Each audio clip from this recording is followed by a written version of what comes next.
Hello guys, magandang araw sa inyong lahat. Halika, samahan niyo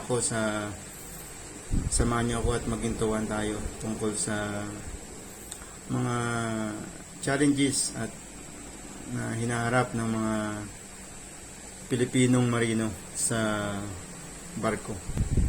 Alam niyo ba na bilang isang marino, 16 years na nagbabarko, marami na akong mga na-experience na iba't ibang challenges personally sa aking buhay na hinaharap ko rin, katulad din ng mga kabaro natin, mga marino.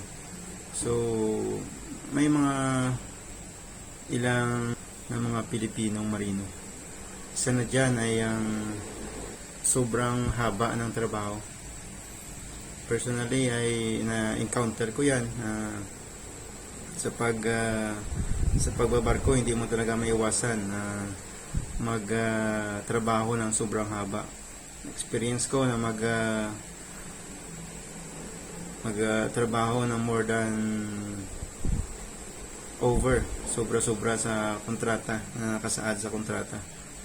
Paminsan nagtatrabaho ako ng more than 28 hours continue na trabaho yan, at hindi biro yung ganong oras, lalo na kahit na konting idlip, kahit na konting pikit ng iyong mata, hindi ka pwede magpikit dahil sa sobrang dami mong minomonitor at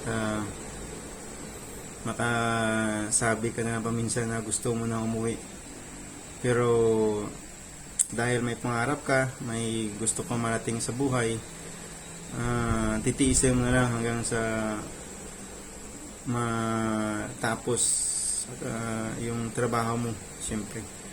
At pangalawa, isa sa mga challenges na hinaharap ng mga Pilipinong marino sa barko ay ang sobrang haba ng kontrata. Paminsan gusto mo nang umuwi pero hindi ka makauwi dahil wala kang kapalitan, wala kang reliever. So hintayin mo kung kailan ka magkaroon ng reliever. At paminsan yung ginagawa ng mga kabaro natin na magdrama, kumbaga, para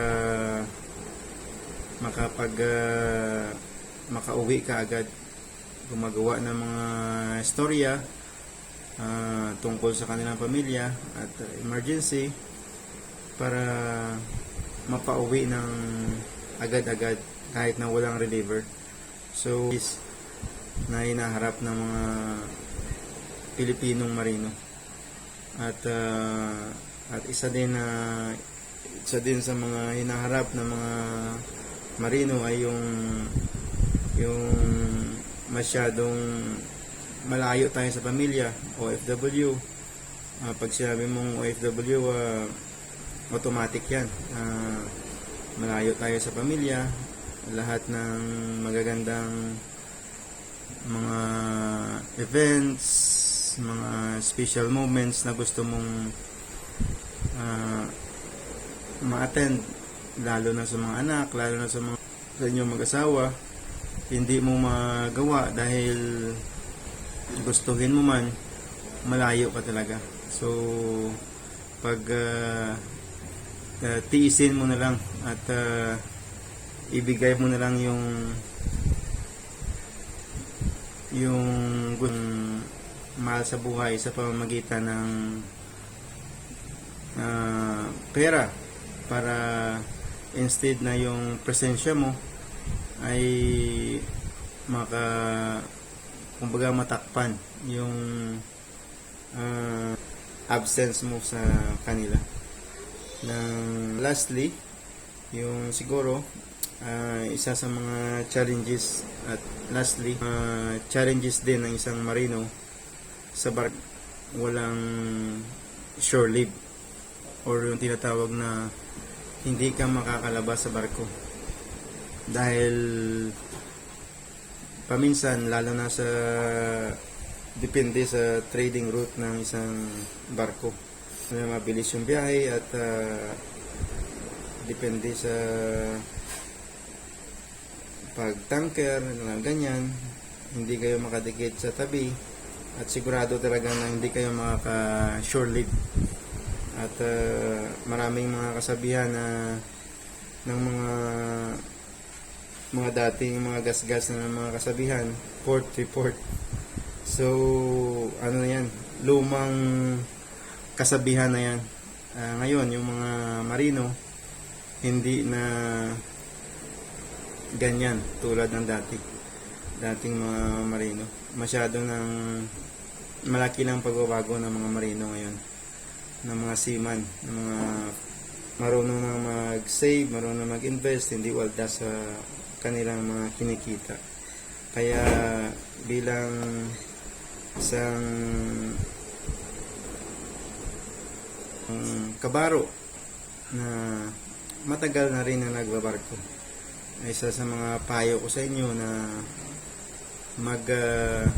kailangan na mag-save tayo, mag-invest, dahil itong trabaho natin ay hindi ito pang matagalan, hindi ito lifetime job, kumbaga. Anytime pag tinamaan tayo ng sakit at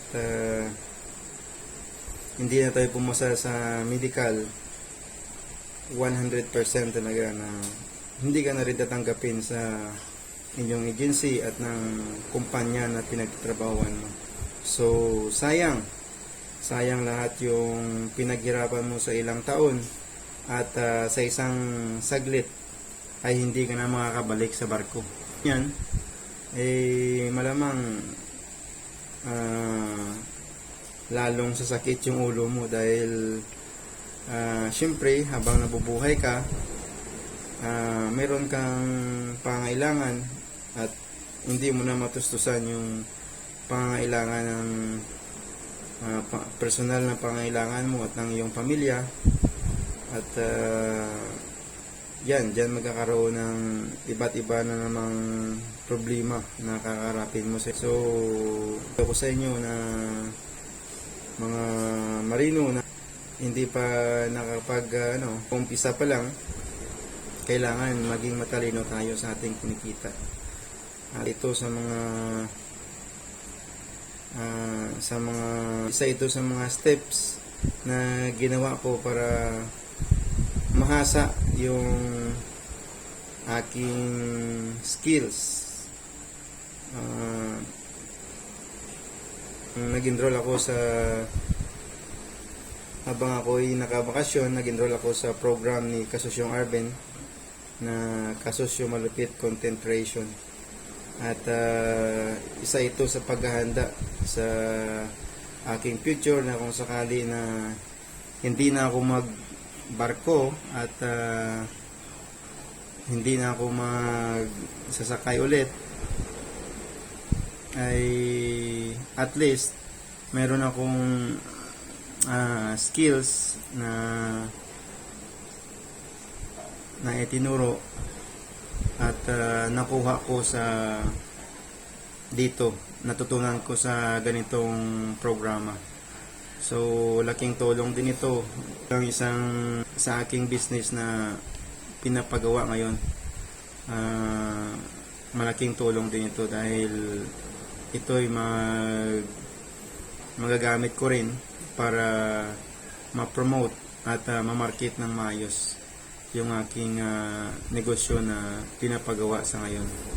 So, hanggang dito na lang ang ating kwentuhan. Sana samahan nyo ako ulit sa susunod nating vlog. Paalam at God bless na inyong lahat.